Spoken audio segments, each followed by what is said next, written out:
حضرت انس بن مالک رضی اللہ عنہ فرماتے ہیں نبی پاک علیہ الصلوۃ والسلام نے فرمایا ایک صحابی بہت متقی اور پرہیزگار تھے، تجارت کیا کرتے تھے، ایک ملک سے دوسرے ملک مال لے جاتے تھے، دوسرے ملک سے مال لے کر آتے تھے۔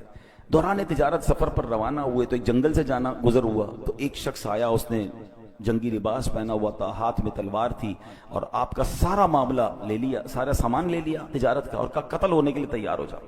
یہ سن کر صحابی نے کہا کہ مال تم نے لے لیا ہے، سارا مال لے لو، مجھے قتل کیوں کر رہے ہو، مجھے جانے دو۔ تو کہا میں تمہیں مال بھی تمہارا لوں گا اور تمہیں قتل بھی کر دوں گا۔ وہ جو شخص تھا ڈاکو جو تھا وہ بڑا ظالم تھا۔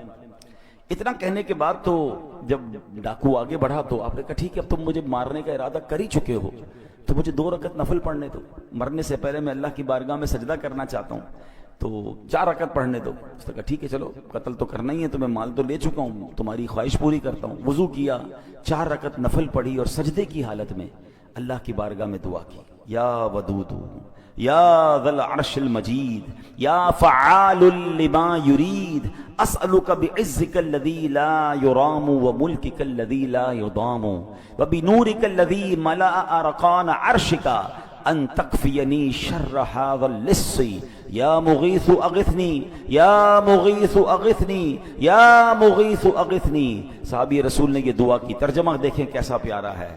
اے ودود، اے عرش مجید کے مالک، اے وہ مالک، اے وہ کہ ہمیشہ جو چاہے کرنے والا ہے، تیری عزت جس کی کوئی انتہا نہیں، میں تجھے تیری اسی عزت کا واسطہ دیتا ہوں۔ اے ایسی بادشاہت کے مالک جس پر کوئی دباؤ نہیں ڈال سکتا، وہ نور جس سے تیرا عرش روشن ہے، میں تجھے اسی نور کا واسطہ دیتا ہوں۔ اے میرے پروردگار مجھے اس ڈاکو کے شر سے محفوظ فرما، اے مدد کرنے والے میری مدد فرما، اے مدد کرنے والے میری مدد فرما، اے مدد کرنے والے میری مدد فرما۔ صحابی رسول نے گر گڑا کر 3 بار یہ دعا پڑھی، ابھی دعا سے فارغ نہ ہوئے تھے، اچانک ایک گھڑ سوار آئے، ان کے ہاتھ میں بھی تلوار ہے، اس ڈاکو کا کام تمام کیا، اس کو جناب مار کر اب وہ واپس جانے لگے۔ تو اب جب وہ گھڑ سوار جو آئے تھے، صحابی رسول کہتے ہیں آپ کون ہیں، اس جنگل میں کہاں سے آ گئے، میری مدد کیسے کی آپ نے؟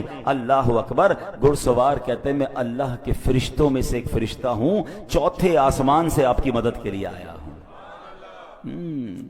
ہمیں لگتا ہے کہ کون مدد کرے گا، میں تو پھنس گیا، مجھے تو گھیر لیا گیا، مجھے تو دبا دیا گیا، دیوار سے لگا دیا گیا ہے، قرضہ میرا بڑھ گیا ہے، سارے لوگ میرے پیچھے پڑ گئے، میں کیسے نکلوں گا؟ تو صحیح میں اللہ کا بندہ ہوں، یہ ساری دنیا میرے خلاف ہو جائے، اگر رب کی مدد میرے ساتھ ہے تو کوئی کسی کا کچھ بگاڑ نہیں سکتا ہے۔ وَتُعِزُّ مَن تَشَاءُ وَتُذِلُّ مَن تَشَاءُ۔